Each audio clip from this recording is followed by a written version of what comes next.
in this video, we will demonstrate the Professor Zero, an FPGA-based interactive educational game designed and synthesized entirely from scratch by Team PentaGates. I'm Müzeyyen Beyza Tutak. I was responsible for hardware integration and the timers.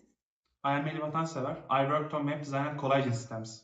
I am Ömer Soysal. I developed the VGA controller and rendering engine. I am Muhammed Emir Yağmur. I was responsible for the UI, text rendering, and question system.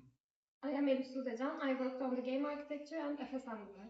Our system is implemented on the DE1 SoC platform using SystemVerilog, and it aims to transform digital logic learning into an interactive and engaging experience. The system is controlled through hardware switches and buttons. For example, switch 7 is used to control the state transitions of the system, allowing us to move between different states such as the intro screen, boost screen, and the main game.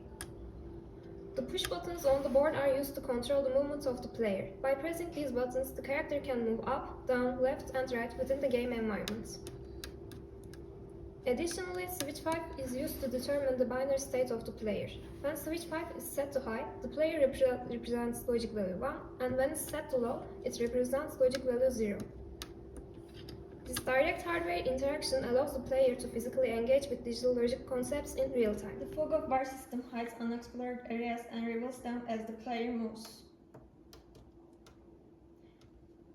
If the player attempts to pass through a gate that produces an output of 0, the system blocks the movement and applies a 10 seconds penalty of the timer.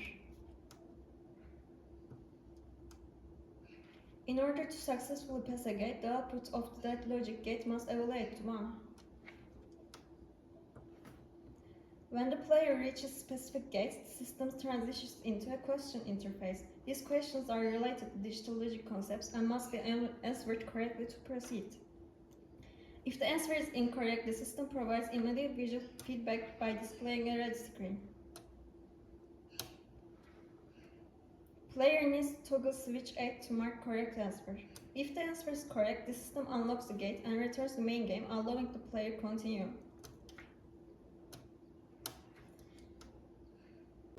The game includes moving dangers like laser hazards. If the player targets a laser, a 10 seconds penalty is added to the timer.